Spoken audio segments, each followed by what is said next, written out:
Uh, Hi guys, and welcome to I think probably the last, if not one of the last lectures in terms of contents. It's probably the last one.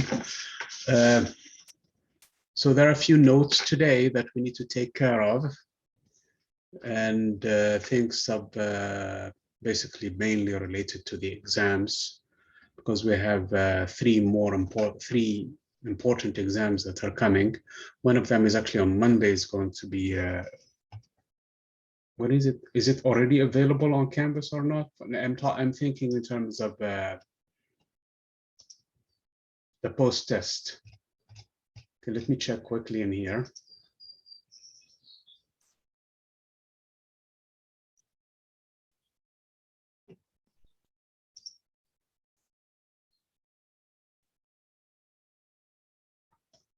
Yes, the post-test is actually available for you guys. And it's on Canvas. So I need to talk a little bit about it, okay? So I need to talk about the that one, because it's due this Monday. So we need to make sure that we have an understanding of the concepts that needs to be covered and things like that. Of course, I cannot directly talk about it. I'm going to talk about the pre-test. And the pre-test is something that you did a long time ago. So we need to talk about that, because I think we have all of the content that is related to those questions. So we should be able to answer those questions. That's one thing. The other thing also is we have the exam 3. And for that, I posted the review, basically, some 30-something questions, some 30-something problems, I should say, from the book, namely from chapters 41, 42, 43, and 44, that I want to bring your attention to, so that you can guys go through those problems systematically. Obviously, I cannot do all of those problems. It's impossible. I mean, if we spend even 20 minutes per problem, is going to take more than what we have left time in this semester. So I want you to go through those problems. There is repetitions in those problems. Similar ideas repeat with some of them. And hopefully you guys see the patterns in there and understand how to solve those problems. And as I was saying, I will go briefly through them. I mean, not solving them, but at least discussing what they do. And then I may even have to stop in a couple of them, or 2 or 3 of them, to discuss them in more detail and basically solve them. Now, should you have one specific question related to some of those problems, please send them to me. And if need be, I mean, especially since we still have sessions next week, most likely at least Tuesday of next week, we're going to be meeting. So that's a good time to basically bring up those questions. And if not that, we still have Thursday also, where we could potentially meet too, depending on how things progress. And we can still discuss those problems. If not, then the last resort is I'm going to respond to you if it's something minor like this or that. But if it's something of importance to everybody else, then I'm going to have that discussion probably posted on Canvas, so that everybody can see how that thing is. So the exam 3 is still not really due right away. It's not next week. Exam 3 is scheduled for the 12th. And what is the 12th? Is it, oh yeah, next week. So we should really prepare everything for next week. Yeah. So we have a Tuesday session. I'm going to have it.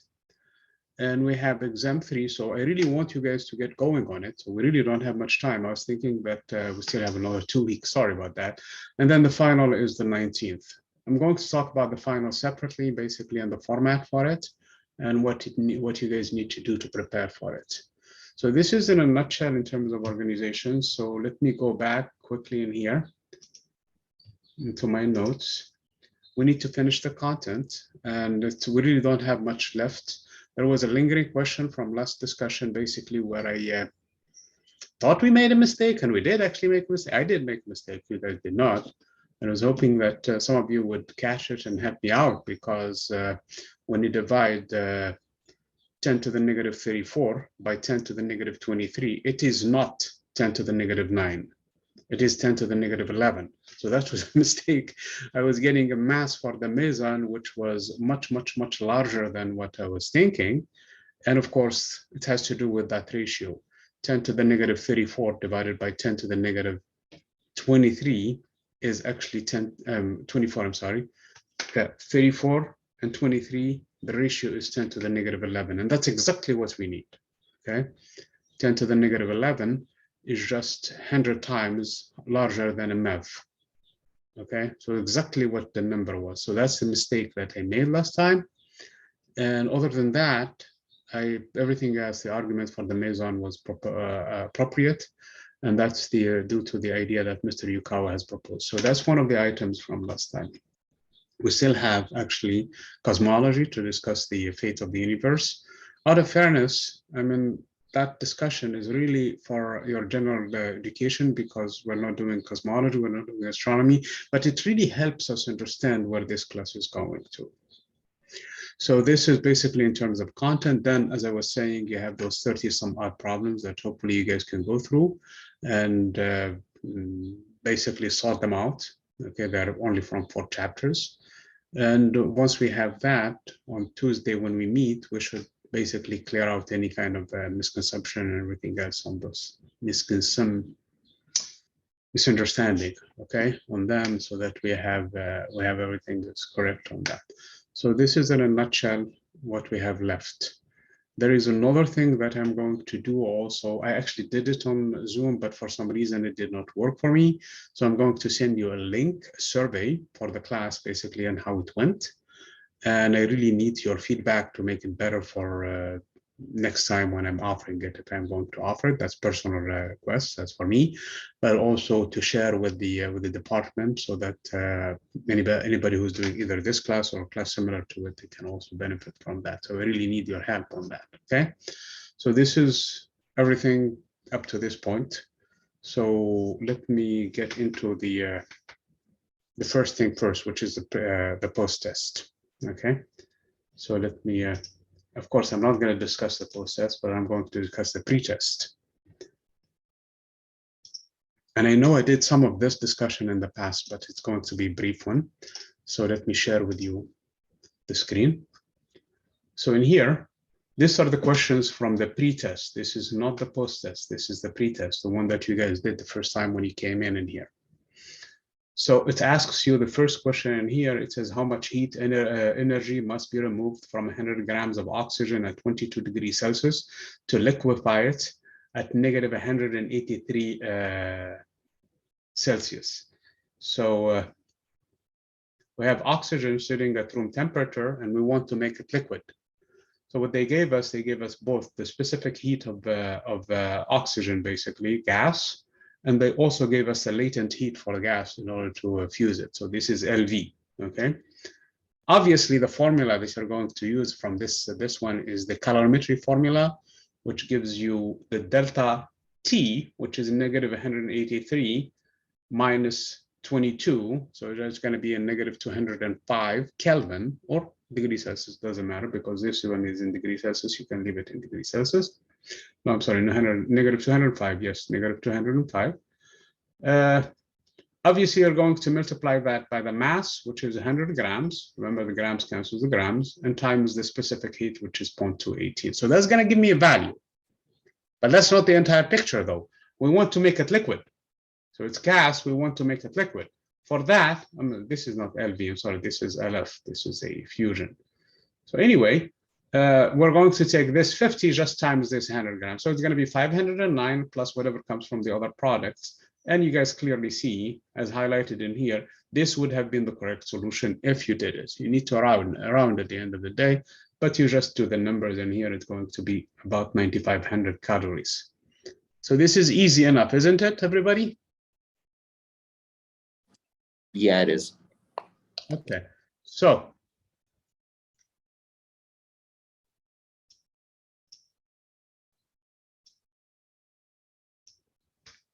okay, the next one is the efficiency. The next one, the efficiency for the heat engine. It says a heat engine exhausts 3,000 joules while performing for 1500 joules. So how much energy would it have taken? It would have taken the sum of the two, because if it disposes QC of 3000 joules and does a W of 1500 joules, so in this case, it must have consumed from Q hot the sum of the two. That's a conservation. That's the first law of thermodynamics. Conservation of energy. 3000 plus 1500, that's 4500 joules. Take the efficiency is the work divided by the cost, in this case, which is the heat taken, which is 4500. 1500 divided by 4500 is 33% efficiency. So I hope that this one also is easy enough that you guys understand the rationale behind it. Sounds good, everybody? Sounds good. Okay, very good. Now, this one, a nuclear bomb releases 1.0 megajoules of energy. How much mass does this one? For this one, you just use mc squared, okay? Leave everything in SI. The energy is, in this case, 10 to the power 6 joules. M, we don't know what M is. You have c squared, which is 10 to the negative 16 times 9, because you have 3 times 10 to the power 8 squared. Just take 10 to the power 6 divided by 3 times 10 to the power 16, and it should be something along this much mass, okay? Obviously, the numbers are close enough. You have to be very careful in here not to make a mistake on this one. So the formula is easy for this one. Sounds good? Sounds good. Okay. Now this question, I don't know, I lost the numbers, track of the numbers. So it's give you an X-ray, which has this much wavelength, which is a very short wavelength, 0.065 nanometers, undergo Compton scattering, and with a free electron. So the mass you're going to use is that of the electron, and you have the formula for the Compton scattering. What is the wavelength at 90-degree angle? So in this case, it's 1 minus cosine theta, and theta is 0, so it's just 1 minus 0. And multiplying that, the factor in front of it, which is 2 times 10 to the negative 12 or something like that, that's the factor, which is coming from the Compton scattering. Add to it this number, because the formula gives you delta lambda, lambda prime minus lambda, how much the wavelength went up, okay? So it went up from 0.650 to 0.674. So if you do the math, you should find it, because theta is 0 in this case. Theta is 75 degrees. You can just plug in the formula and you're done. You have all of the numbers. Sounds good? Yeah, sounds good. Okay, very good. Now for this one, I know we went through a little bit of algebra to show it using the summation of series and all of that. All you have to do is how many possible substates are available. You could sit there and you start to put the different, you have n equals to 13, but then in this case, L can be 0, 1, 2, all the way to 12, okay? And in each one of them, you have the m's that are plus or minus those values, okay? So in that case, you're going to have to work out the algebra, or you just take this number, square it, and multiply it by 2. So whatever that number is. So that's the argument that we made in the class a long time ago. It's 2 times m squared, where m squared is just a number on here. So in this case, it's 169 times 2, so the correct answer is 338. Obviously, if you see an answer like this one, an odd and odd and odd, so it's not correct. Because there is a 2, because of the spin, you'll always have an up and down spin. So no matter what, I exclude this 3 from the get-go. I only have choice between these 2 even numbers in this case. This is too small. 26 is just twice this number. So this is the correct answer. Even if I didn't know the formula, I could just have guessed it. Yes? Yes. Very good. At least one of you guys is awake now. Okay, very good. So, and in here we have gold as an electron, has an electron number. So remember the density N over V, and we're trying to find the Fermi energy level. So there is a formula that if you guys forget it, please let me know. I will be more than happy to share that with you. It involves some pi squared and all of that, but at the end you have N over V in it, and that's the number that is given to you in here. The number of charge carriers per cubic meter. So you plug it in the formula and it should be this number. From the get-go, I'm going to eliminate this 22.9. Remember in the class, we said that it's anywhere usually between 4 and, what? We said between 1 and 17 electron volt. So from the get-go, this one is outside of the scope. I mean, this is not a practical number unless somebody is basically playing around with the data in terms of numbers and putting something that doesn't work. So this is actually this is a semiconductor also, because slightly higher than that of a semiconductor, but this density is high, so it's not really a semiconductor. So it must be a conductor in here, okay? And that's really what the these numbers are. Make sense? The formula. Yeah, makes sense. Okay, very good. And the last one is this one. No, it's not the last one. Still have another one. Okay. No, this is before the last one. So in this case, what you're given the mass of the neutron, the mass of the uranium, which is 235 in here, the isotope 235, and the mass of the, what is it, indium, and the mass of yttrium. All of these elements are given to you, and the mass of a neutron is just this mass in here. So what you're supposed to do in this case, you're supposed to add all of these masses. Of course, all of them in terms of U, and U is 931.5 mega electron volts per square per. So basically, forget about this C squared. I mean, 931.5 mega electron volts, because you're going to have everything in mega electron volt. So the C squared in here does not even enter in the equation. Okay. So you're not going to take the value of C and square it and try to find the masses in kilogram and then multiply by C squared again to get it in energy. No, just leave it as is. So this C squared is irrelevant in here in this thing. You could express everything in terms of math. Anyway, so what do you do in this case? You add the masses from before, namely this mass plus this mass, and you subtract from it this mass and twice this mass. You're saying, why do I have to add 1 and subtract 2? Yeah, you're right. So you don't have to add 1 and subtract 2. Just this one and subtract from it 1 and this one and one of those. Okay? Because algebra in this case is algebra. It doesn't care about what you're writing in here. So at the end of the day, you're going to find this number, the difference between them, just multiplied by 931.5. The correct answer should be around 183 MeV. Because of these numbers are very close from each other, including this one, so you have to be careful in here. Your precision has to be high enough. So in other words, these differences, if you round them to the nearest number, you're going to find 0. So you really have to take all of this precision as much as you can to get it into the correct value. So this is, you have to be careful in here with your calculator. So if your calculator does not retain many decimal points, and then you write them and you retype them, you might get an answer that is confusing in here. Sounds good? Yeah, sounds good. Sounds good. Very good. Now, the last question in here is this chapter 44 that we're dealing with. And it's telling you which of the following is not a lepton. Remember, the leptons are the electron, the mu1, the tau particle, it's called the tau one sometimes, and also their neutrinos. You have the electron neutrino, you have the and here they summed it up into a neutrino. There are 3 of them, the mu1 neutrino and the tau neutrino, and those are the leptons, okay?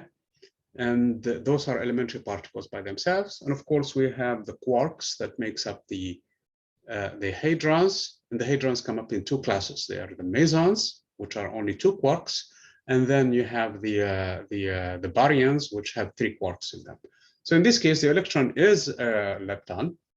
The mu1 is actually a lepton, the tau particle is a lepton, and the neutrino is a lepton. What is not a lepton is a pion. As a matter of fact, pion is a hadron of the type, it's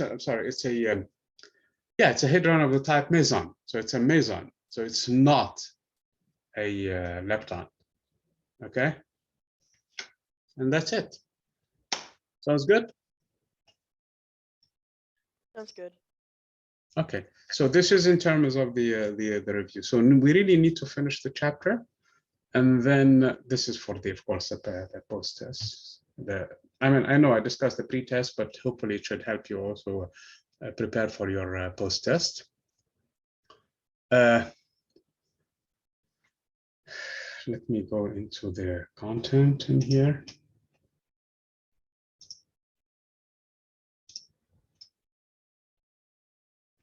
And let me share with you the screen.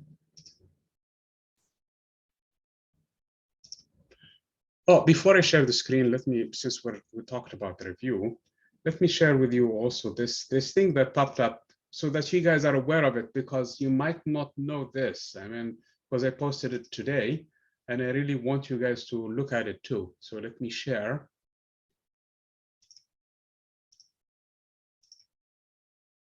So this is week 16. This is where we are. Okay, this is the stuff that is still coming. This is going to exam 3, so that's going to,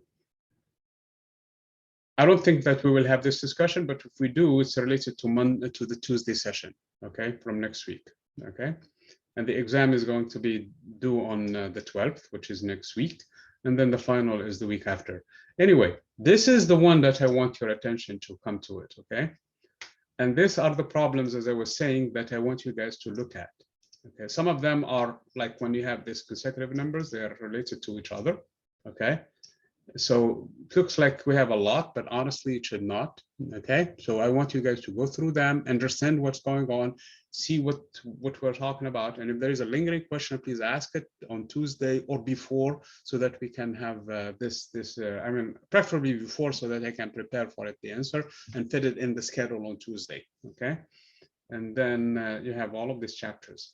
I added a note in the bottom in here because it happened in the past where some people give me links outside of Canvas, and that's going to be a problem.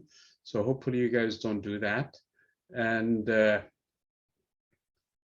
that's one thing. And I also added this note. Any one of you is using Jupyter Notebook? If you are, you can upload Jupyter Notebook to the exam and solve all of the problems basically on it. But there is a problem. Canvas might not accept it. Okay, Canvas might complain about it, that it has code in it, and because it's code, it might think it's a virus.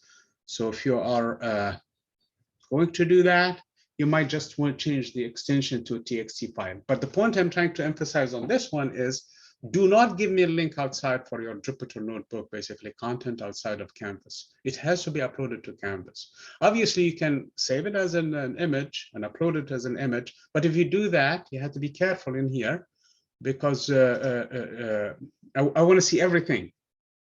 Because you might have some imports on the top where I don't see them, and you're producing results, and it cannot reproduce the same results if I basically run your code. So in this case, you have to give me from everything, especially those imports. And if there is, for example, you are at an input, I don't know, 57, for example, I want to see at least what happened before it. I mean, yes, you probably could have hit that input probably 57 times. It's kind of, I do that too a lot. But if that happened, I need to see basically, especially all the steps before it up to that point. I mean, obviously, if there is content below, also I want to see it. So that's basically if you're going to include it as an image. But if you're going to include it as a file, which they call it IPyNB or something like that, change that extension to .txt, upload it to Canvas, and let me know so that I can change it back, because you might be working in another language other than Python, probably C++ or something else. Anyway, the thing is, sometimes Canvas and antiviruses, they flag that this is a file that has code in it, and without knowing what the content of it, that's the only thing they can do, is basically flag it and probably not allow you to upload it. So this is only for those, if you're not using Python, if you're not using this stuff, I think I urge you strongly to do it. I mean, I myself, I'm learning it as I'm going. I'm a C++ person, but I was confronted with some of my students who were working on another project somewhere else in another college, where basically they were using it extensively, and I'm started to feel that it's really a very good tool to use. So I'm, to some point, I think I feel sorry that I had to invest time and money on Mathematica, because there's some great tools in it that they could use. Sounds good, everybody? Sounds good. Yep. Okay, very good. So let me now continue with the stuff that we have in hand. And one of them is that meson, that mass. So the discussion we had for the meson mass,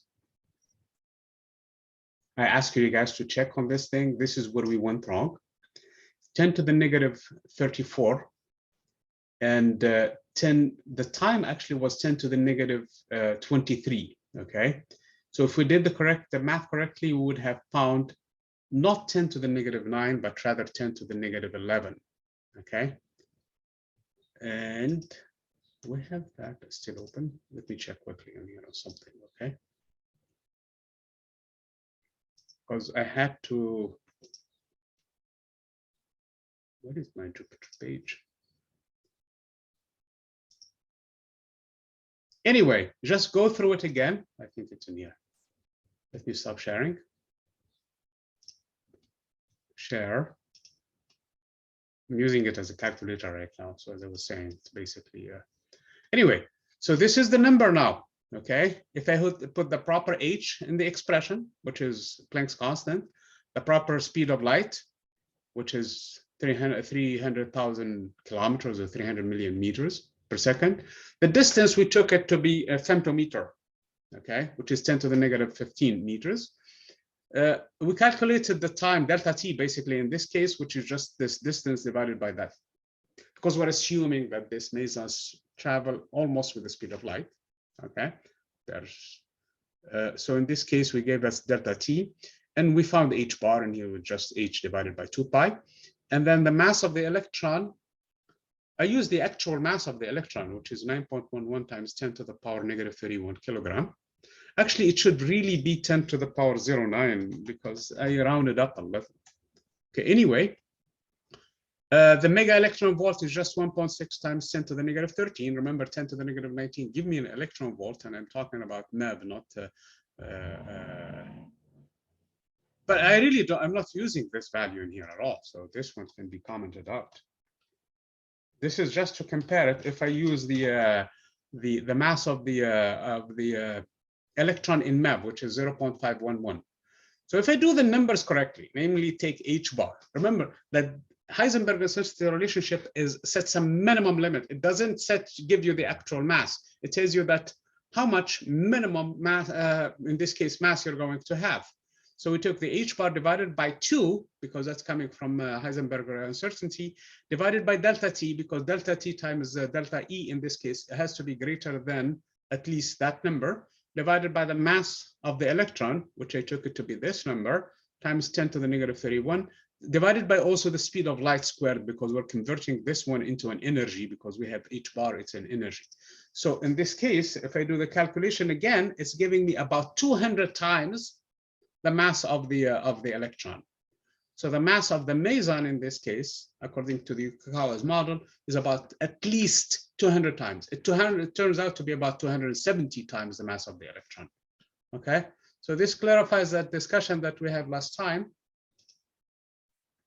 on the mass of the electron, the mass of the meson that Mr. Yukawa has proposed, and it's correct. Okay, it's more than 200 times, and the discovery was in 1947 to be about 270 times. The pion, when it was discovered, it was about 270 times. Anyway, so this is basically where we stand right now. We talked about a little bit about the color exchange and the hadrons, the fact that they are divided into 2 mesons and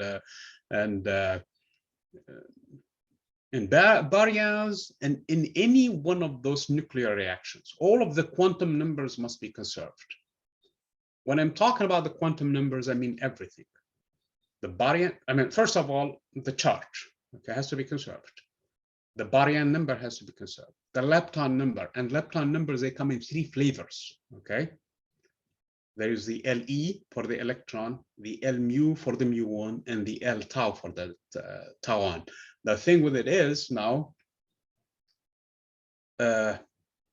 But Le, for example, you have two carriers for the charge of the lepton number of the type Le. You have the normal electron, or its antiparticle, of course, or the neutrino. And in this case, those are all charge carriers for the same quantum number, in this case, which is Le. And the same thing goes for L mu, and the same thing goes for L tau.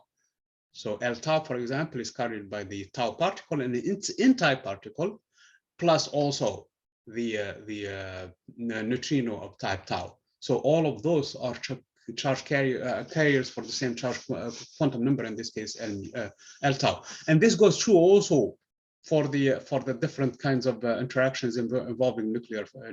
First of all, the baryon number has to be conserved. All the mesons have no baryon numbers. Their baryon number is 0. All the hadrons in this case, or the baryons in this case, they have a baryon number that is 1. And if it's an antiparticle, it's going to have a negative 1. And then also for, as I was saying, the mesons, which are part of the hadrons, do not have a baryon number. So if they are involved in any kind of a reaction, you're going to assign them a value of 0. That is one thing. The other thing also that are conserved are all of the other quantum numbers related to the different quarks. Okay, the up and down and all of those numbers also, they are and they're actually revealing themselves through the other numbers. So again, all of these things are conserved, okay, in nuclear reactions. So when you do calculations, when you're given a nuclear reaction, you're supposed to say, is it correct, or are you missing a particle? You can find that missing particle just by rearranging the different, basically, elementary particles, mainly the leptons or the quarks, in order to find what that missing particle is. Okay, so this is actually what Mr. Mary Goldman did. He proposed the 8-way basically approach, and that gave him, he predicted the presence of different particles, and at the end, that's how I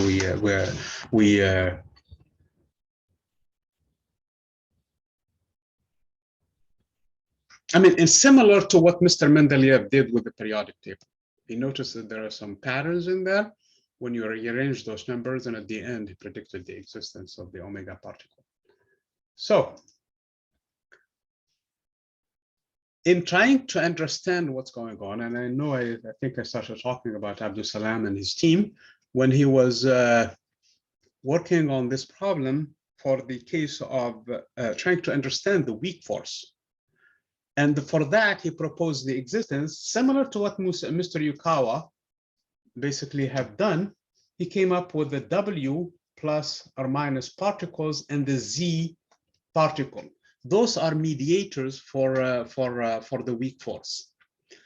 And the masses of these ones are huge. They are even in the giga electron volts. So they are much, much larger than that of even the hadrons, in this case, the proton and neutron. So, but now the question is, how can you explain something like that? I mean, you start with the neutron, for example, and the neutron decays into an electron, I mean, a positron, and electron, I'm sorry. An electron, and in this case, an antineutrino. So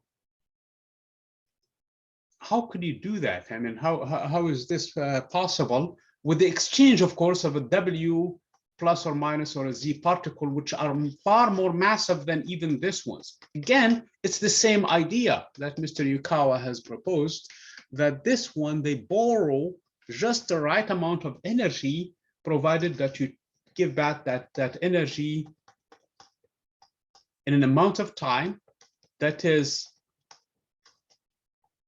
too short. So if you do that, if this number is very high and this number is very low, then in this case, the Heisenberg is still satisfied and you're fine. So it's as if, and this is a textbook example, you don't have money. So what you do in this, you have only $10 in your account. So you go to the bank and you borrow from it $1 million, provided you return it back before any accounting is done, before even the system basically take note of the fact that $1 million is missing. If you do that, nothing is really has changed, so everything is fine. And that's exactly what's going on in this example. So he came up with that theory. In doing so, they had to account for something in here, because now it seems like at those energies, even the photon is connected to these particles. They are all one particle at extreme high energies.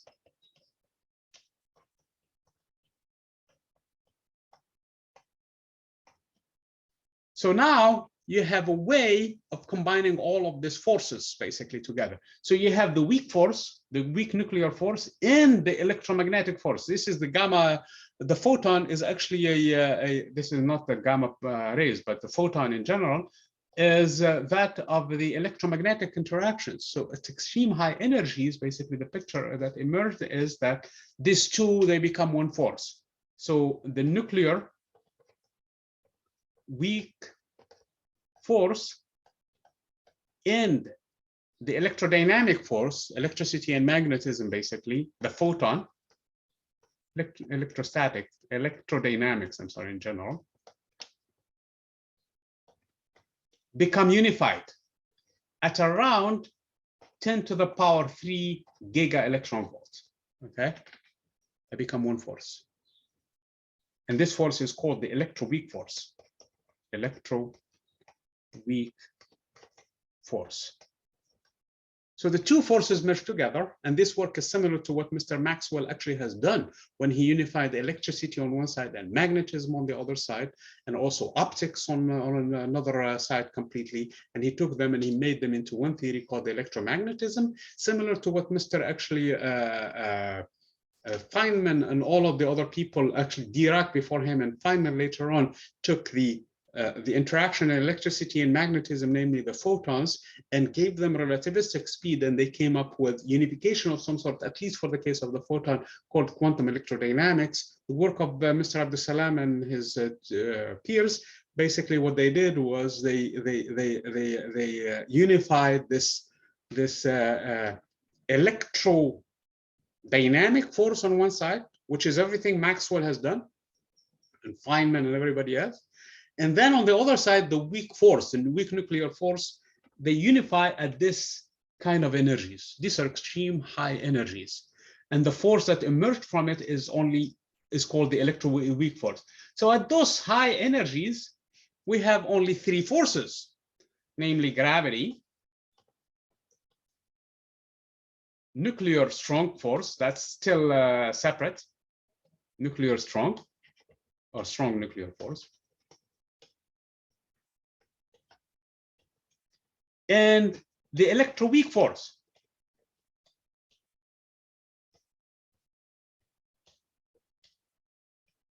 So there are only three forces at that kind of energies. Now, the model required something, because this W plus and minus and the Z bosons, they have masses. The photon does not have a mass. So what's going on in here? So the idea was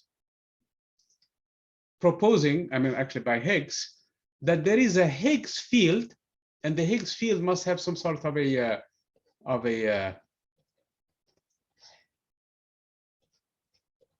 look, the Lagrangian is very complicated. I mentioned that last time, and this is just one of them. So this is just the Higgs field. There are so many fields involved in this theory. So the Higgs field at high enough energies, what we're talking about in here, you are well above the two minima of this Higgs field. So in this case, the particle, all the particles, they behave the same, namely W plus and minus, the Z boson, and also the photon. They all behave the same. So in this case, there is no problem. But for low enough temperatures, in this case, these two, they acquire a mass from the Higgs field, and they settle in one of the two minimas. Okay. So in this case, they oscillate around that minimum, and those are the excitations around that minimum that gives them masses, whereas the photon in here retains its massless nature. So the photon does not interact with the Higgs field, whereas the other two interact with the Higgs field and basically acquire a mass. So that's the idea behind it. Obviously, the Higgs field has a particle with it called the Higgs particle. And it's really the excitation of this Higgs field itself And that's actually all of the particles. I mean, the electron is actually an excitation of the electron field, so that you know. All of the other particles, the mu1 is an excitation of the mu1 field. The quarks of the different types, each and every one of them is an excitation of its own field. And if you put them all in different fields and you come up with this complicated Lagrangian, this is basically the picture that is emerging. And the whole theory is QFT, quantum field theory. Okay, this whole thing that we're talking about in here. So at this point, this is an explanation that at high energies, the two forces basically merge together into one. That at that point, in this case, they all behave the same, and the four particles in this case, they are only one particle. So this is basically what is known as a gut theory, because it leads to a gut theory. So grand unifying theory. Meaning that if I go higher and higher in energy at around 10 to the power 14, this is about 10 to the power 3 giga electron volt, okay? At around 10 to the power, what is it, 14? Or just before it, actually, you could have not just these three particles, you could have also the mu1, I mean the gluon, join the connection. So in other words, you could unify, just by calculating the energies, you could unify not just this two, but you also the gluon, the W plus and minus, the Z boson, and also the photon. And this is actually the strong nuclear force.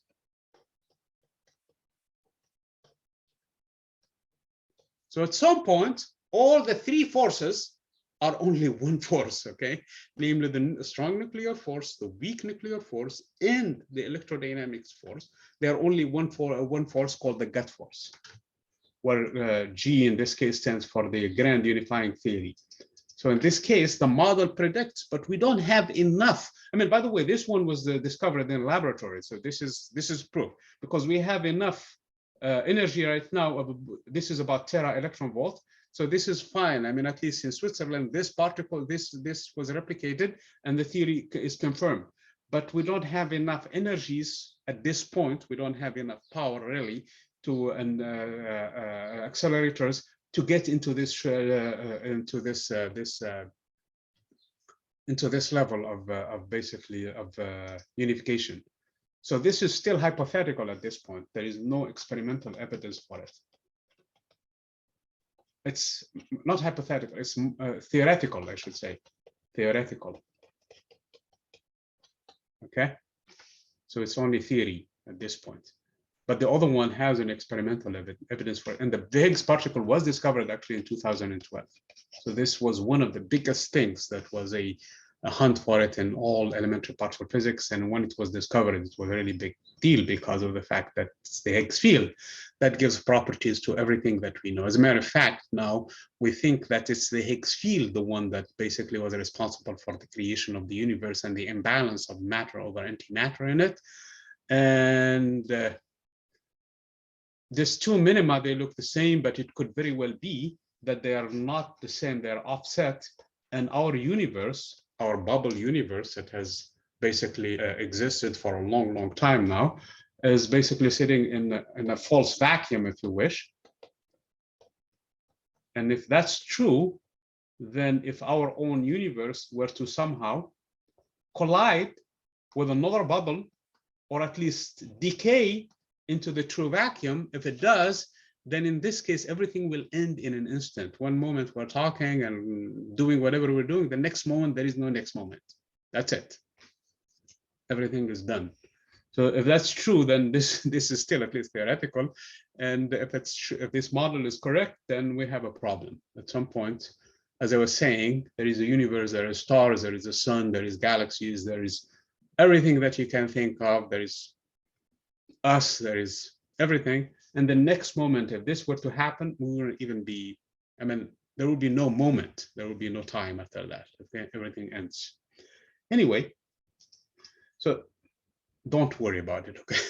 Don't start worrying about it, because if it happens, you're not gonna do anything about it, okay? Anyway, so this is one of the things that we have in here at this point, at least where we are.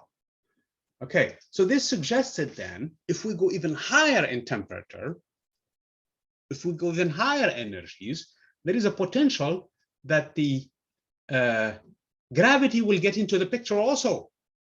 And we could unify all of the forces into what is known as the theory of everything.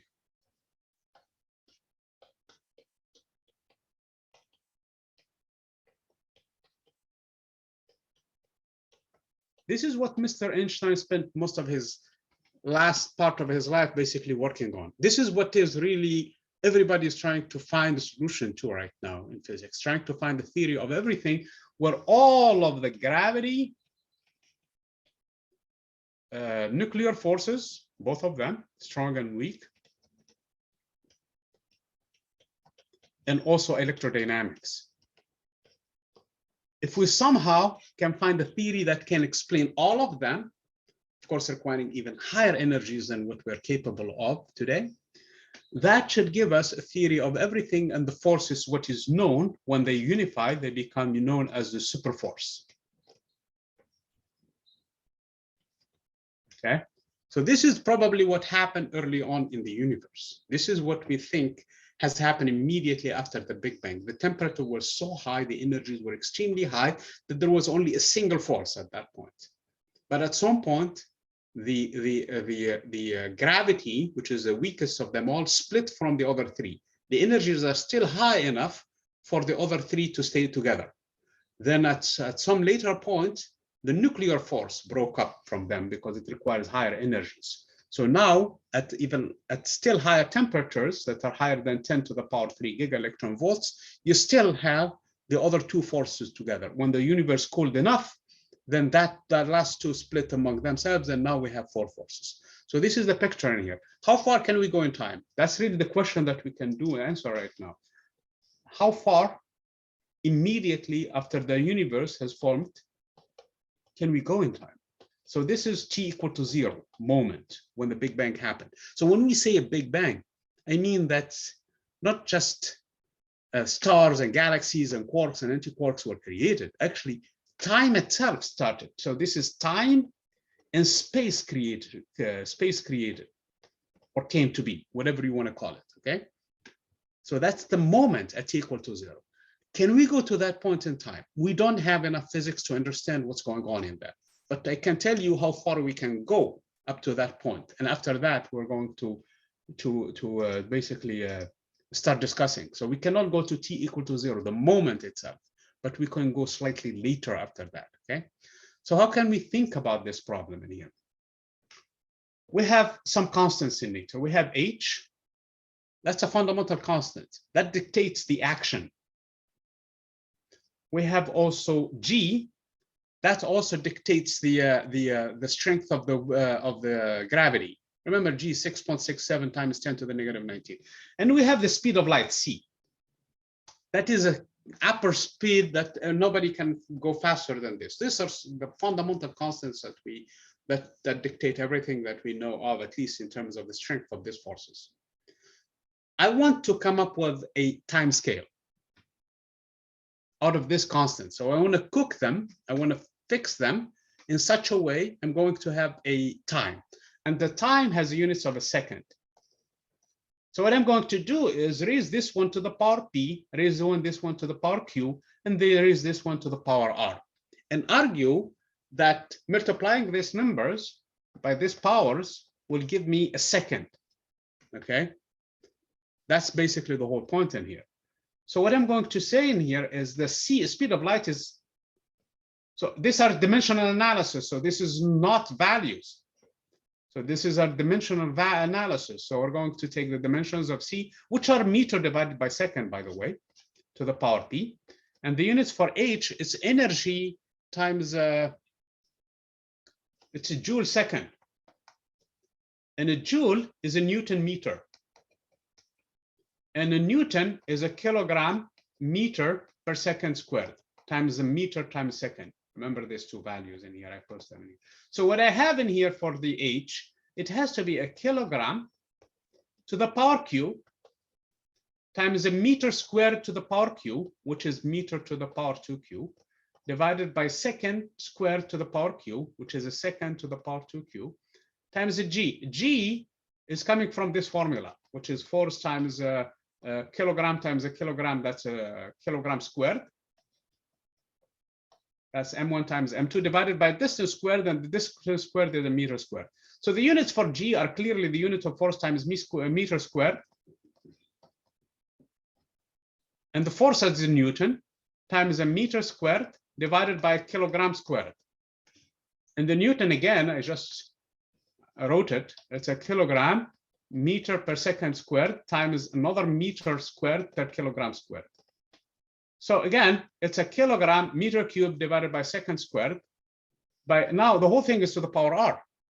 So it's a kilogram to the power r times a meter cubed to the power r, or a meter to the power 3r, divided by second to the power 2r, and a kilogram. Oh, wait a minute. I have a kilogram that cancels a kilogram. So this, I don't need it in here. I have a kilogram to the power r in here. This must be a second. I know you did this, the dimensional analysis. That's probably one of the first few things you did in physics 1, but it really helps in here to come up with a number in here. Make sense so far? Kilogram to the power r. Yes. Okay, so it's clear from this numbers in here. I don't have any kilogram. I don't have kilogram on the other side, so I better cancel it. I have a kilogram to the power q and a kilogram to the power r. So from here, I can clearly see that q is equal to r. So if I do that, these two numbers cancel. And because I don't have a kilogram on the other side. I also don't have meters on the other side either. So I better find that the sum of the meters are going to give me 0. But I have seconds in here on the other side, which is second to the power 1. So I have a meter to the power 2q and a meter to the power 3r and a meter to the power p. So I have p plus 2q plus 3r better be equal to 0, because I don't have any meters on the other side. Okay, obviously r and q are the same from the previous equation. So p plus 5q must be equal to 0, which means that p and q are related to one another through this equation also. So that gives me how much p and q are in terms of each other. Basically, we still haven't need another equation, and the last equation is going to be done from from the second. So I have a second to the negative p in here. Let's write negative p, and I have in here negative 2q, and then I have in here negative 2r must be equal to 1. But it must be equal to 1 because I have 1 in the other side. Okay, I have p equals to negative 5q. So this is 5q. I have minus 2q minus 2r, and 2r is exactly equal to 2q, is equal to 1.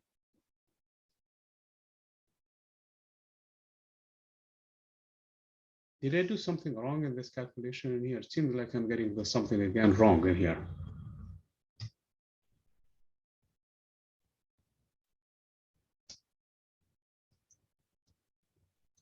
So this is meter times meter.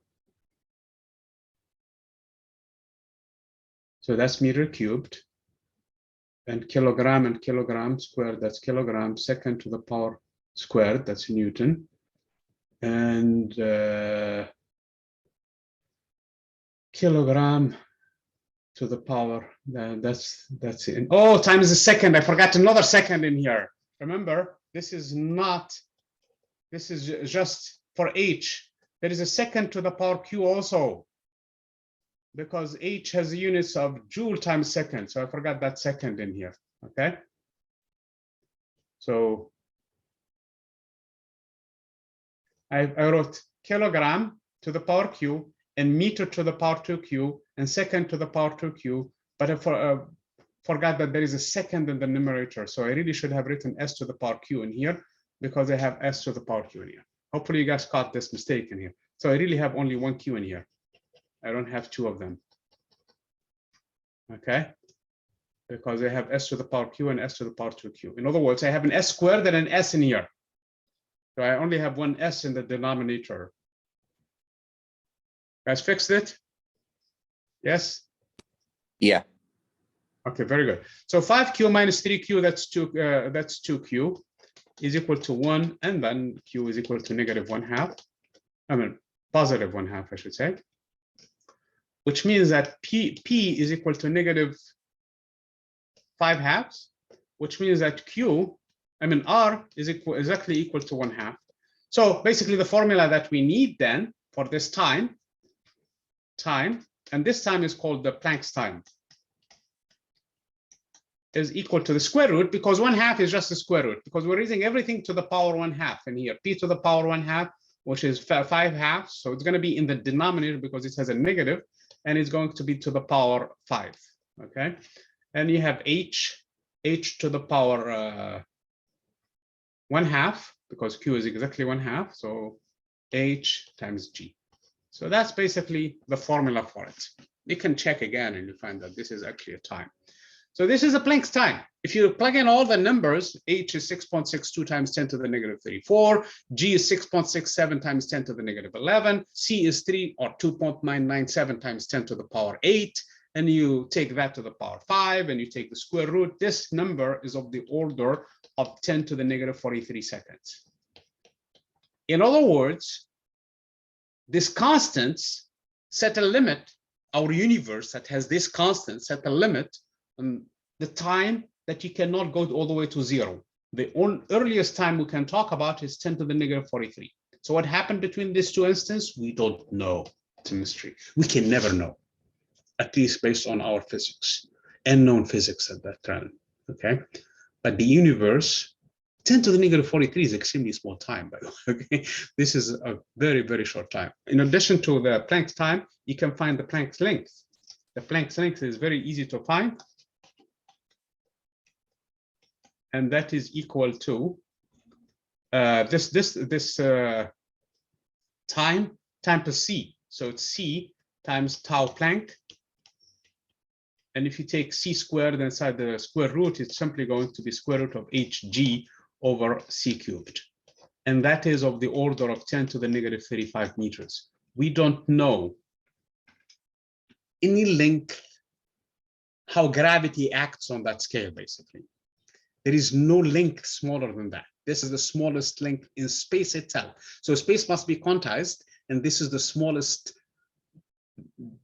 patch of space that you can ever think of. There is nothing smaller than that in size. Furthermore, this is also time is quantized. You cannot tell me any time lapse that lapsed less than this span of time. So also, this is basically what this whole thing is saying in here. Space-times are quantized themselves, and this is basically what sets their quantization in this case, these numbers. And obviously that h in here is the quantization of action. Basically, much action can happen. It's coming from Planck's law, basically h times frequency. So this is, that sets that limit and sets for everything else in here.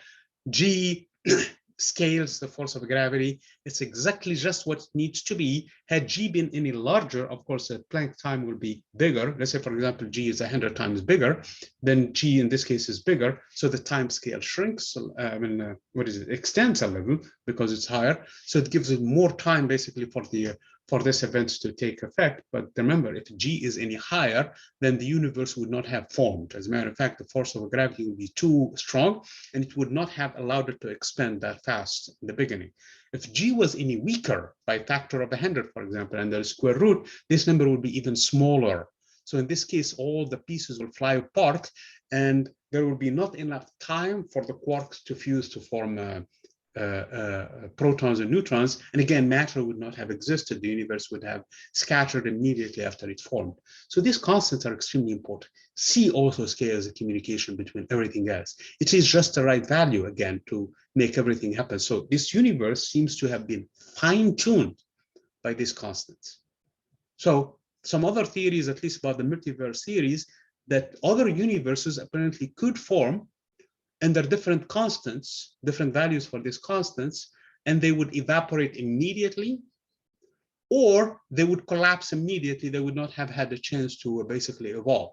So our universe happened to have the right values of everything else. And these are not just the only constant. There are other constants and other parameters that dictate that this universe is somehow have been basically fine-tuned. Of course, those who believe in God or the higher power, they argue that these constants have been fine-tuned by an external basically force, and that's basically what's going on. Other people who don't believe in God, they use the same argument, saying, okay, there is a plenty of universes there, and probabilities for their formations are infinitely large. So at some probability, albeit small, that one of those probabilities ends up with the right values, and this is where we are.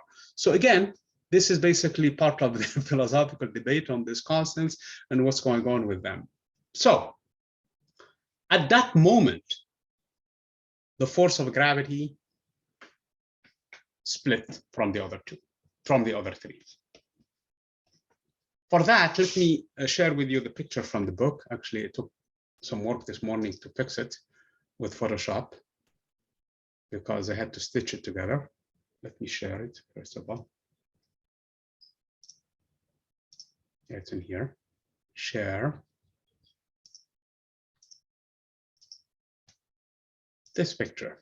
Again, this is on pages 14, 15, and no, it isn't. 15, 14, and 15, 15. 1,514 and 1,515. If you open that together, it gives you basically what's going on. Okay, so this is in a nutshell the history of the universe as we know it, at least from the vantage point of the elementary particles. I did not talk about a few things in here, and they're extremely important. I'm going to mention them quickly in here too. So at this moment, 10 to the negative 43, I'm sorry, seconds, the energy is of the order of 10 to the negative 9, 10 to the power 19 giga electron volt. The temperature is of the order of 10 to the power 32. How do you find the temperature? It's not hard to do. Basically, remember that the energy is 3/2 kBT. That's what we learned from chapters 17 and 18 and all of thermodynamics. So if we calculate the energies using the Heisenberg uncertainty in this case, you just take that number and equate it to kBT, where kB is known, Boltzmann constant, which is another constant of the universe that is actually fine-tuned also, that you're going to find the temperature at that point was of the order of 10 to the power 32 Kelvin, ridiculously hot, okay? Is there an upper limit to the temperature? No.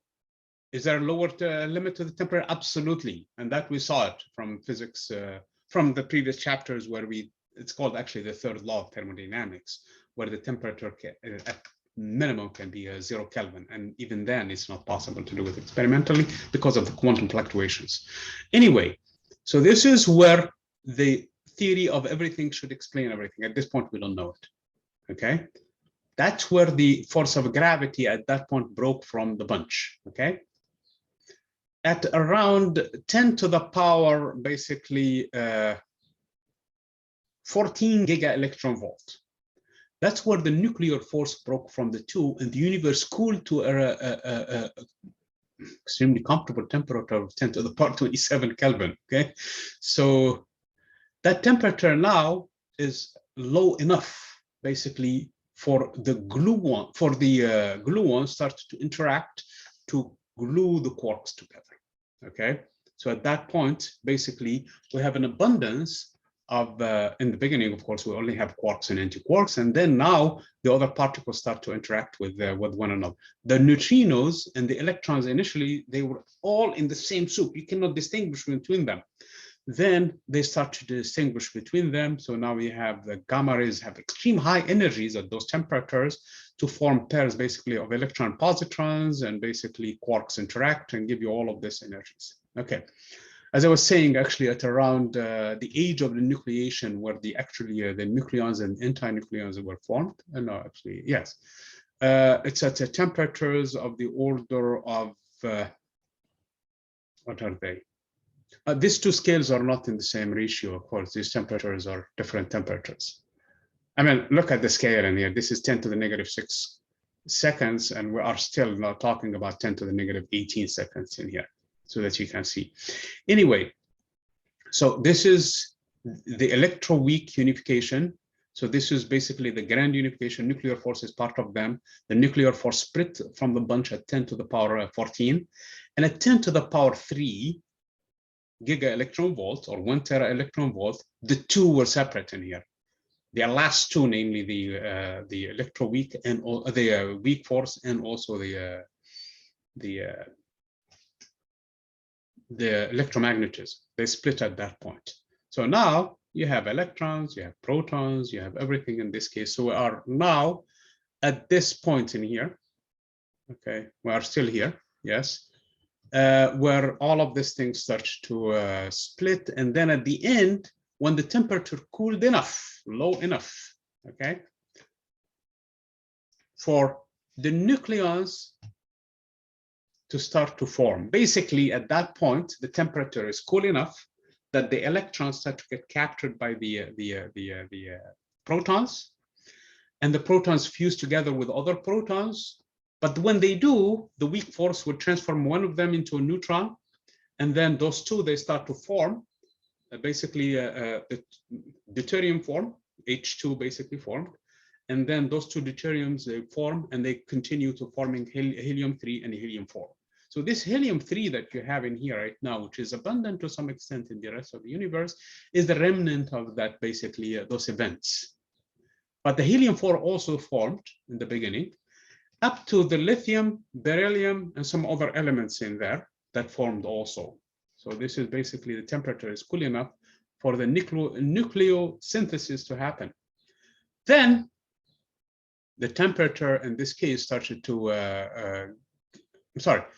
it's cool enough at around 1,000 seconds, which is what, about 3 minutes or so from the Big Bang, from this moment when this atoms start to form.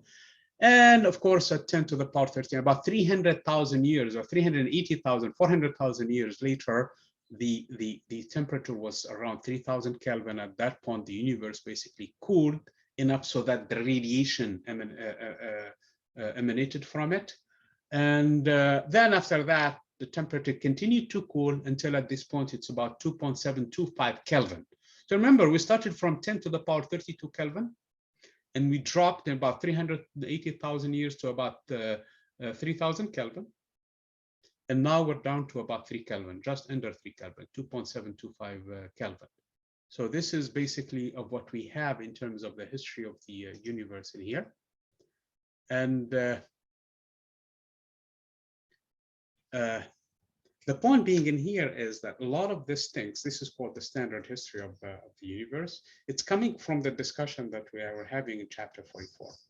Is there any evidence for the expansion of the universe? Because it looks like the universe went through an expansion. What caused the initial expansion? It's really still not clear evidence right now.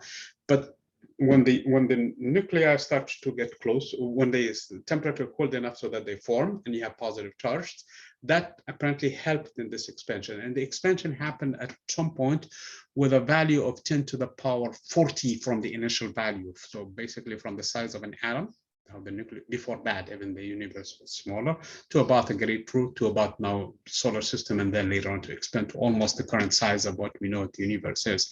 And the universe keeps on expanding at extreme high rates.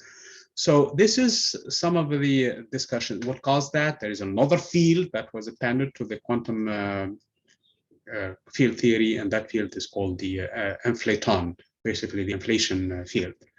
So this is basically of what we have, the model for the universe. So what caused, can we understand that? In 1929, Mr. Hubble actually, when examining a certain type of stars, or at least supernovae, noted that the faraway galaxies were moving away from us. And they were moving at not constant rate. The further they are, the faster they move. And he plotted the data, and he came up with a velocity for them as they move with this relationship. let's call it R in here, where R is, because if you look in each direction, whichever direction you look at, you're going to see them recede. So it's like a radius in here. So if we're in a sphere, the entire sphere is expanding, and where R is any direction you look at.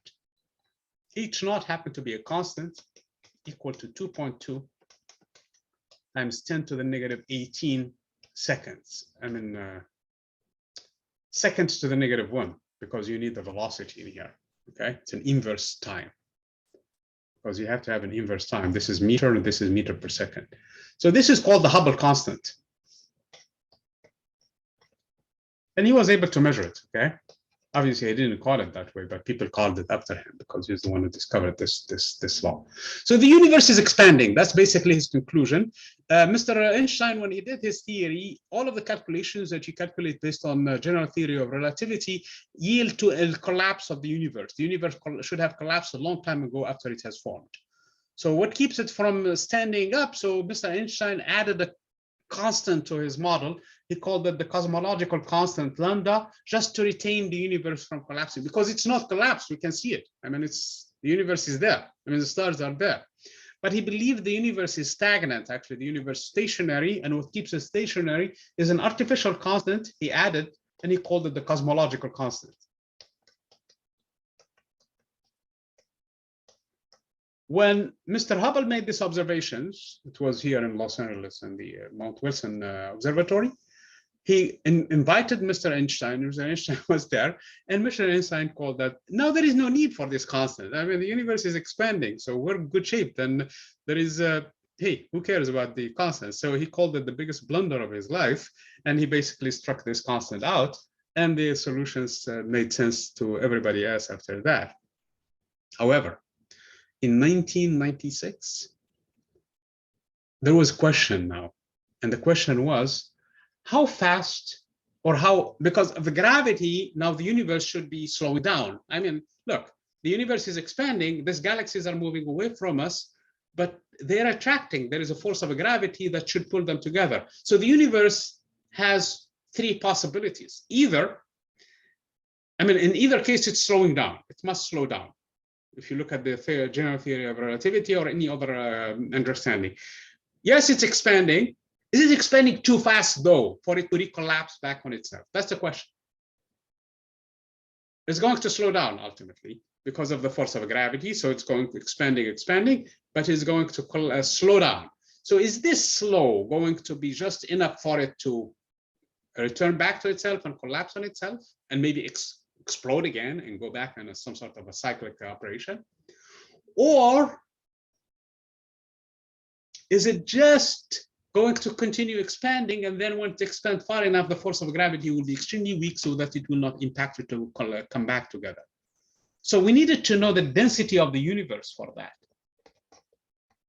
Okay, if we know the density of the universe, then we can tell, do I have enough gravity to pull it back together or not? That's the question, okay? So that's really the question that people started to ponder about. As I was saying, in 1996, observers using high definition equipments basically looked at the different type of galaxies to see how fast the universe is slowing down, because it needs to slow down, as I was saying.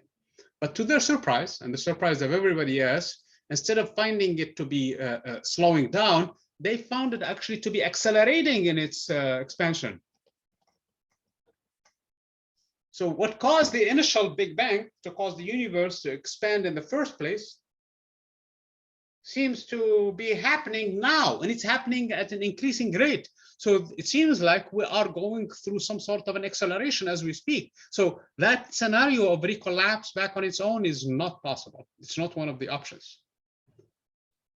It's not that the universe is going to recollapse on itself. It's going to be out. Even if we calculate the critical density, and the critical density calculation for it is a little bit more complicated to do it in general theory of relativity, but it should be easy enough to do it in classical mechanics. It's similar to what we did in physics 1 when we calculated the escape velocity. Okay, so you say in this case, if I throw a rock, it's going to try to escape the pull of the Earth.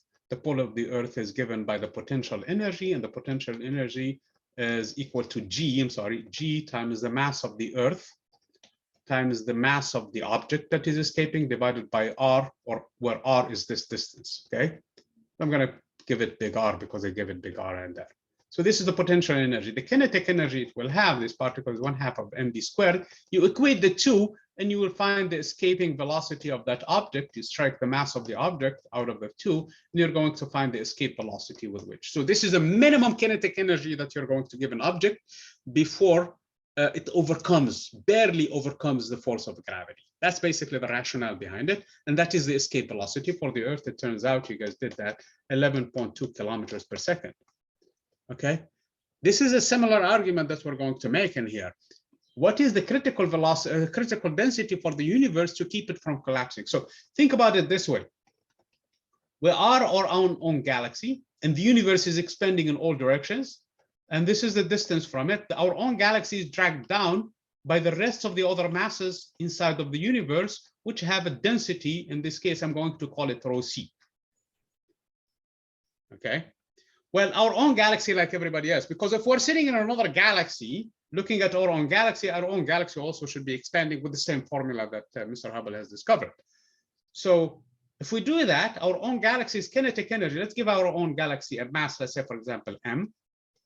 So this is the mass of our own galaxy, which is all of the black holes and neutron stars and everything else, and you and I and everybody else. So it's all the mass of the entire galaxy sitting in here.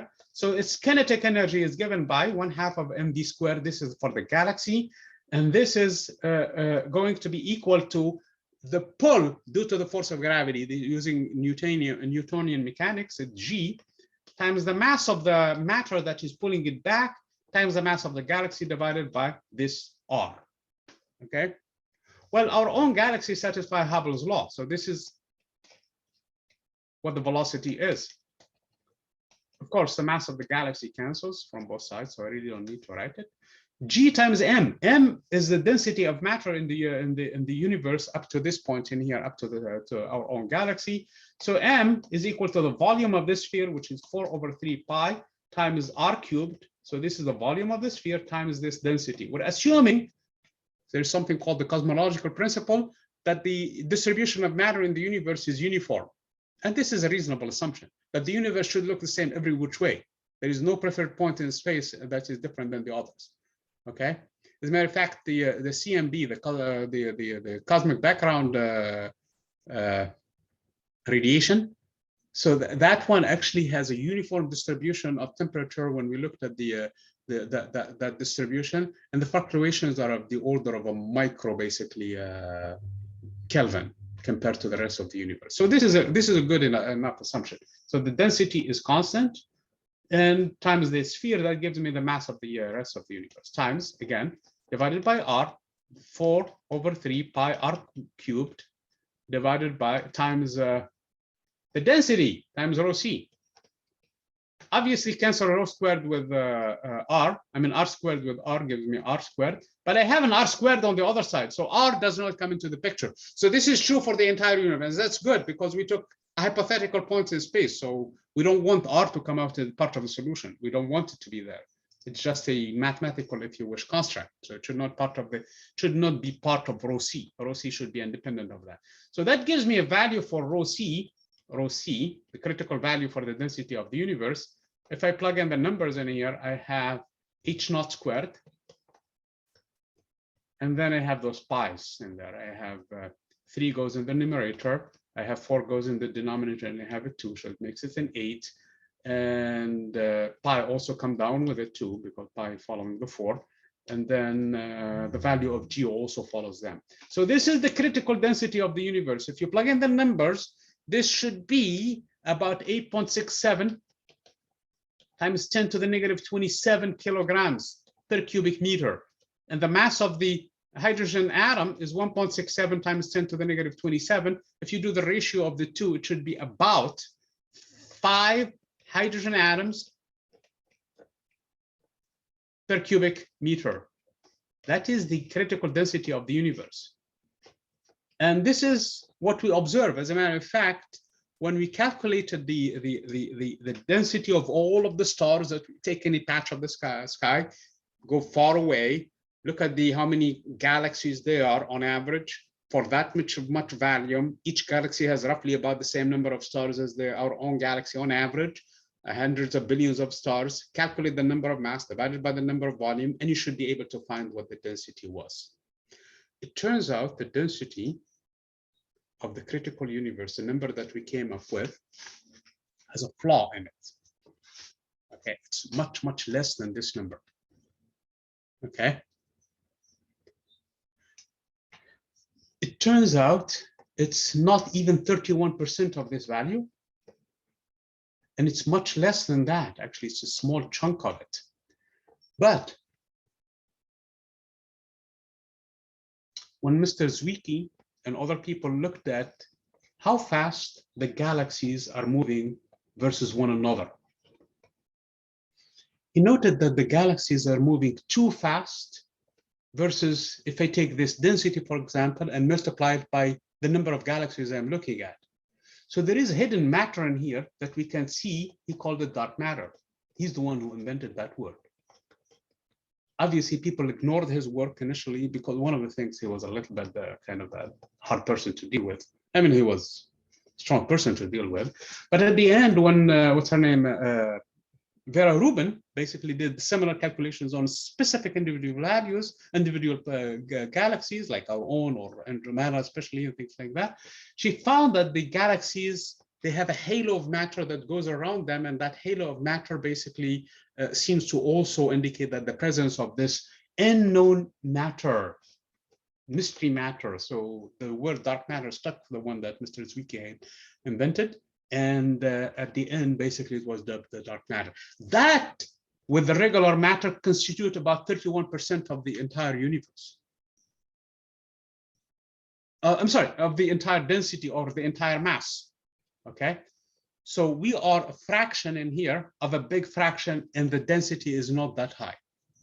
However, because of the expansion that we have in here of the universe, it seems like there is a negative energy, negative gravity, if you wish, an anti-gravity that accounts for about 69%, if you add the numbers, of, if you convert it, it's an energy. If you convert it back into mass, you're going to find that this number of mass is exactly 100% of the critical mass, if you wish, of the actual mass of the universe. So here is a picture that emerged.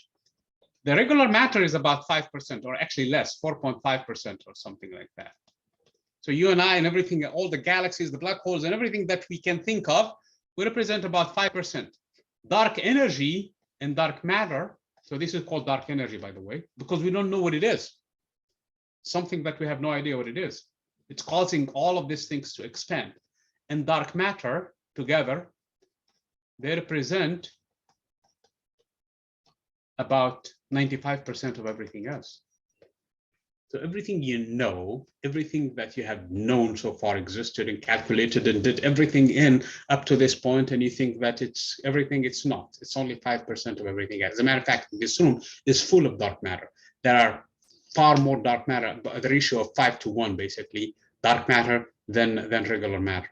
So that's by itself, in addition to this entire gravity, which is, we don't know what it is also, it's a mystery. So I know we still have 2 minutes, so let me finish this idea, and then we're, no, let's finish everything. You guys don't mind, because we have, here is the options. Either we finish this in about 10-15 minutes, or we come back in there and finish it. So should we continue and finish everything in here? Yeah, just continue. Okay, very good. Yeah. So that's basically the picture that emerged at this point in terms of this critical density and in terms of the values that we have for the expansion of the universe. And this expansion of the universe, as I was saying, explains at least the early on the formation of the universe. That's when we put the two theories together and we came up with that history of the universe, the standard history of the universe. There is a word in here, out of fairness to Mr. Einstein, that we really have to allude to. When Mr. Einstein said that this is the biggest blunder of my life and basically had to strike that constant. Now, since 1996, it turns out that even his blunder turned out to be correct, because now we really needed that dark energy. So that's really what the cosmological constant is.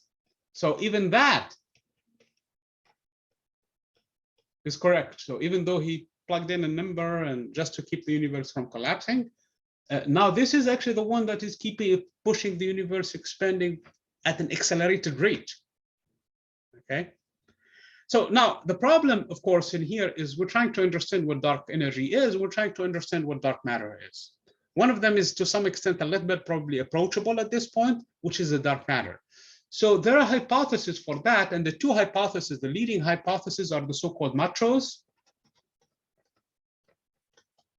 and WIMPs. Okay. I know it's kind of, it sounds like it's some sort of a cartoonish words, but that's exactly what they are. So the first one, massive cosmological halo objects. So these are big objects, like, for example, primordial black holes that formed when the universe was at those extreme high densities. So those matters, they must have collapsed due to the weight of the force of gravity on their own.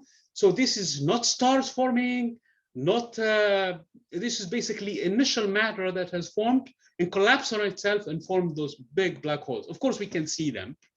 Part of the problem is the dark matter. The reason why we couldn't account for it is because we cannot see it. It doesn't interact with electricity. It doesn't interact with light. That's why we cannot see it. It does not absorb photons or radiate photons.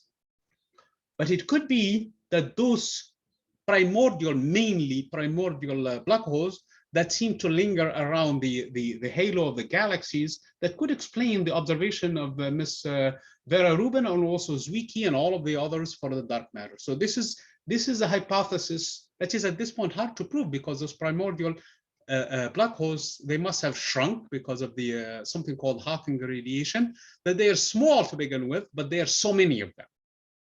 But when you do the calculations for them, you really need a huge number of them that we should be observing them all the time, but we cannot.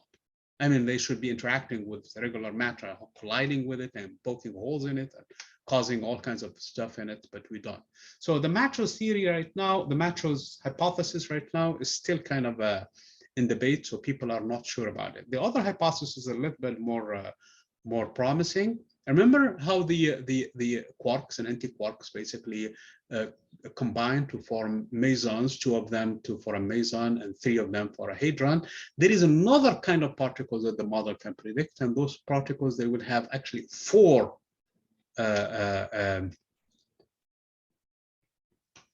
quarks in them, and you still meet the color cancellation chart, and everything else would work fine if you do that.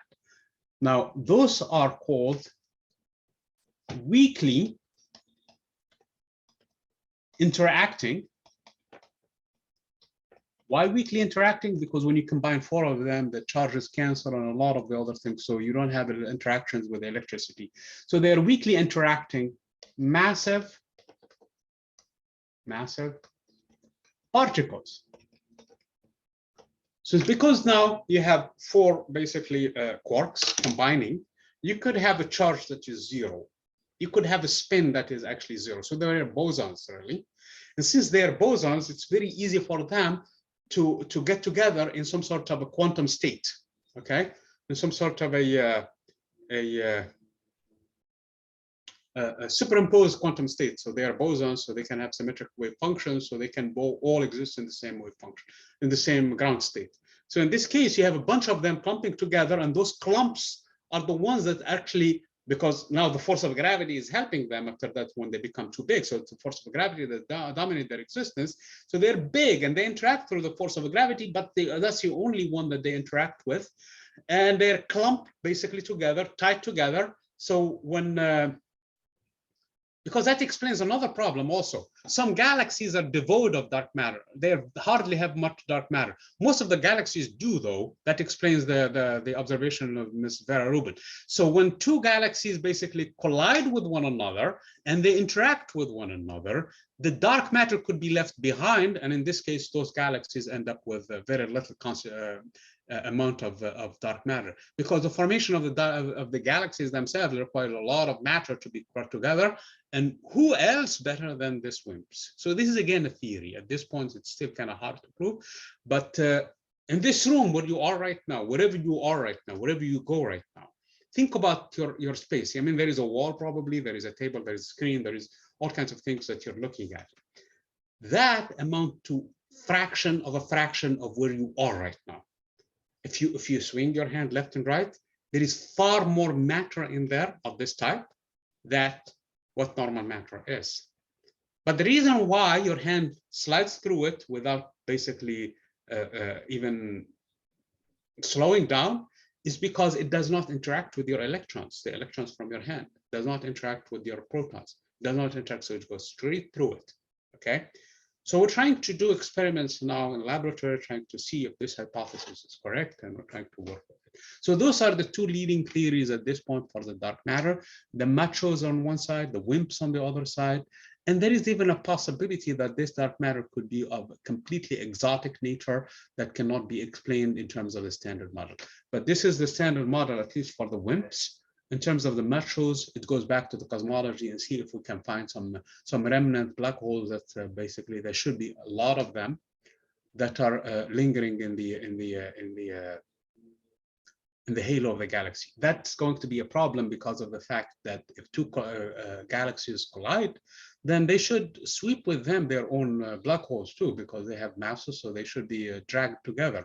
So how come some galaxies do not have much of dark matter and others do? For the most vast majority, as I was saying, dark matter is present everywhere. There is even places called it's called the gravitational lensing, where it seems like you don't have a galaxy, but then light is basically bent over supermassive objects. So this matter exists all around us. There is two things that are kind of a puzzle right now in terms of the universe. When you look at the universe right now, of course, when you look at the solar system, that's not scale we're talking about. When you look even at our own galaxy, the Milky Way, and the next door neighbor, the Andromeda galaxy, and Triangulum, which is a smaller galaxy, and there are some bunch of other smaller galaxies like the Magellanic Clouds and some other satellite galaxies to the big galaxies. This group in here is called the local group, and this spans about 10 million light years. It's a big thing in here. The entire galaxy is only 100,000 light years. And our own sun is somewhere in one of those arms, basically 2/3 of the way from the radius of the galaxy. Okay, about 50,000 years from the center of the galaxy, where the supermassive black hole, namely Sagittarius A star, is. The point being in here, this is about the local group. It's about 10 million light years. This is not the scale even to look at it. The scale I'm talking about is where the local group becomes a dot, and basically other local groups. So we are in a cluster called the Virgo cluster. We're at the edge of it.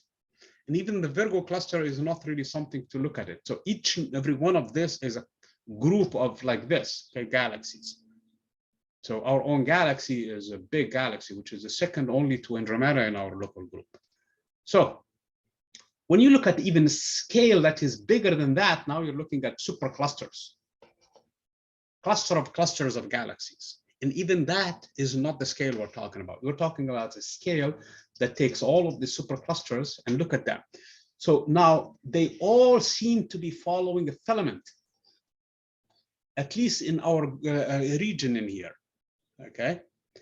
There are spaces between them that are void of matter.